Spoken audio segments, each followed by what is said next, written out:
여러분 반갑습니다. 여러분의 반도체 오빠 천회장입니다. 이제 천회장도 운동을 하고 와서 그런지 이제 힘이 조금씩 솟는 것 같아요. 처음에 참 비실비실 됐는데 비실비실 되다가 이제 정신 좀 차린 것 같습니다. 오랜만에 또 운동도 하고 국수 한 그릇 먹고 하다 보니까 좋네요. 땀 흘릴 땐 땀 흘리고 열심히 또 뛰어다닐 땐 뛰어다니고 그게 좋은 것 같습니다. 이 정신력이 강해야지 투자도 잘할 수 있는 것 같아요. 요즘 참 힘들죠. 날씨도 덥고 주가가 또 오를 듯 하더니 또 빠지기 시작하고 이게 사람 이거 애간장 태웁니다. 이 애간장 태우고 짜증 나죠. 이럴 때일수록 우리가 정신 바짝 차려야 한다. 정신 바짝 차리고 전진할 땐 전진하고 후진할 땐 후진하는 겁니다. 하여튼 전진과 후진 잘해야 합니다. 하여튼 희망을 갖고 갑시다. 요즘 일본이 아주 핫해요. 일본. 요즘 옛날에 뭐 잃어버린 30년 뭐 떠들고 난리치더니 이제는 뭐 그런 소리가 쏙 들어갔습니다. 올여름 휴가는 경주가 아니라 일본 교토로 가는 것도 나쁘지 않을 듯하다. 이런 이야기도 하더라고요. 여의도 직장인 젊은이가 그런 이야기를 합니다. 8년 만에 그 원엔 환율, 그러니까 원엔 환율이 이제 100엔당 800원대로 진입을 했어요. 그러다 보니까 여름 휴가 행선지를 바꿀지 말지 고민되는 겁니다.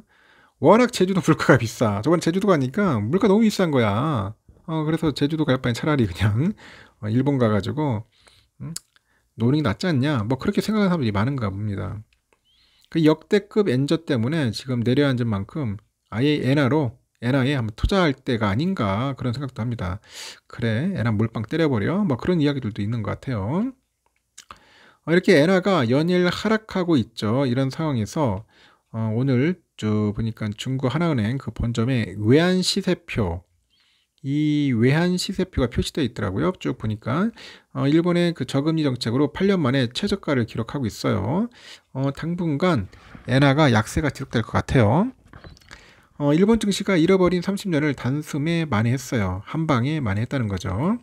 이렇게 33년 만에 사상 최고치를 경신하고 있는데 그렇게 엔화 가치가 8년 만에 가장 낮은 수준으로 떨어진 거예요. 가장 낮은 수준으로 떨어졌다.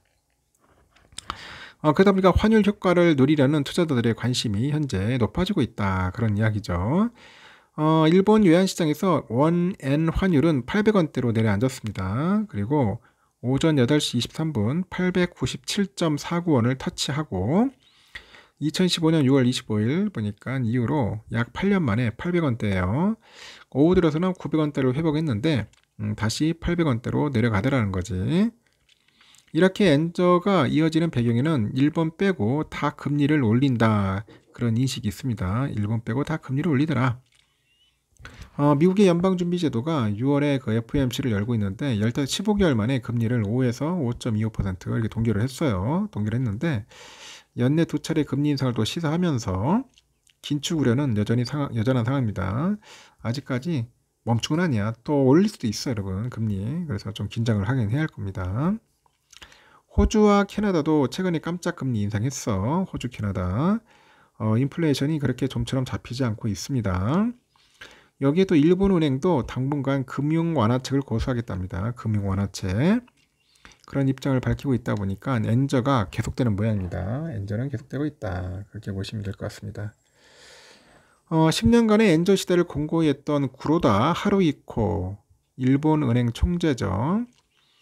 총재가 이제 물러났지만은 그 후임자가 누구냐? 우에다가죠. 이 총재 역시 계속 바통을 이어받은 까닭이다. 바통을 이어받은 까닭이라고 합니다. 지난 16일 일본은행은 금융정책결정회의를 열었습니다. 일본은행 그 단기금리를 0.1%로 동결을 해요. 동결하고 장기금리 지표인 10년물 국채금리는 0% 수준으로 유지를 하는 거죠. 투자자들 관심도 엔저 효과를 누릴 수 있는 상품으로 현재 쏠리고 있습니다. 엔화 자산에 투자했다가 엔화 가치가 올라가면은 그 환차익을 실현한다. 그런데 환차익을 실현한다는 그런 기대를 가지고 있다는 겁니다. 다만 엔화는 그 달러보다 투자 수단이 다양하지가 않아요. 국내에서 유일하게 엔화에 직접 투자할 수 있는 상장 지수펀드 ETF로는 미래에스게 있네 보니까 타이거 일본 N 선물이 있어. 일본 N 선물. 여기에 투자 자금이 현재 몰리고 있는 것 같습니다. 보니까 19일날 타이거 거에 그 일본엔 선물 ETF 거래 대금이 72억 한 2,427만 원 정도 못 돌았네요. 올 들어서 하루 거래 대금은 최고 기록입니다. 장중에 800원대로 내려가니까 엔화 가치 상승할 때를 대비해 가지고 차익 실현을 노리고 막 저가 매수 하는 것 같아요. 저가 매수 막 줍줍 하는 거야. 이렇게 개인 투자자가 매수를 이끌고 있어요. 개인들은 5월 16일 이후 계속 순매수로 일관하고 있고 6월 들어서 개미들은 해당 ETF를 284억 정도 이제 사들였습니다. 계속 삽니다. 이렇게 엔화 환전과 달리 별도의 환전 수수료가 발생하지 않고 뭐 주식처럼 소액으로 간편하게 뭐 매매할 수 있으니까 뭐 이거나 사자, ETF 사자 뭐 그런 생각에 허벌나게 사고 있습니다. 엄청나게 사고 있어요. 일본 주식 직접 투자도 늘고 있고 개인들은 최근에 한 달간 그 글로벌 시장에서 주목받는 일본 반도체 장비 그리고 소재 기업에 투자하는 게 있어요. 글로벌 X 일본 반도체 그 세미컨덕터 이거를 200이 아니라 2,588만 달러 tus네. 2,588만 달러어치 순매수했다. 전체 순매수 결정 상위 한 13위입니다. 그리고 미국 장기채에 엔화로 투자하는 게 있어. 엔화로 투자하는 아이시어즈 미국채 20년물 엔화 해지 이것도 순매수 규모가 2,493만 달러 이렇게 달하는 것 같아요. 이외에도 일본 개별 그 주식 중에서는 소니그룹이 한 451만 달러 되고 아식스 305만 달러 미쯔비시 264만 니덱이 226만 달러 이렇게 일학개미들의 투자 자금이 계속 몰리고 있더라. 증권가에서는 엔저 현상이 계속될지에 대한 의견이 이제 엇갈립니다. 그러다 보니까 물가 레벨이 좀 급등했고요. 엔화도 전고점에 가까워질 만큼 약세를 보이는 상황입니다. 그래서 단기적으로는 일본 은행의 액션이 필요할 것 같다. 30년 동안 디플레이션 고통을 겪은 나라인 만큼 통화 긴축의 속도는 빠르지 않을 것고 자산 가격의 강세도 지속될 것이다. 그렇게 보는 것 같습니다.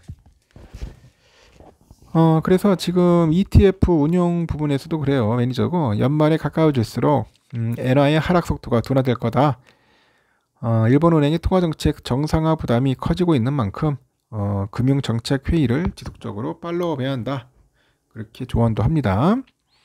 또 가파른 상승으로 단기 조정이 있을 수도 있다는 있습니다. 관측도 있고 일본 주식은 그 버블 붕괴 후에 연일 최고가를 경신하고 있는 상황으로 이익 확정, 차익 실현 매물이 나오기 쉬운 상황이에요. 그 단기 급상승 이런 변동성 확대를 경계할 필요가 있다. 일본 주식에 대한 중장기 롱 스탠스는 유지한다. 뭐 그런 이야기도 있는 것 같습니다. 하여튼 그래요. 지금 뭐 삼성전자 살까, 일본 소니 살까, 뭐 그런 소리 하고 있는데 하여튼 보십시오. 하여튼 여러분들 참고하시기 바라고. 뭐 저렴할 때 좀 사놓으면 괜찮을 것 같습니다. 엔화는 참고하시기 바랍니다. 여기까지.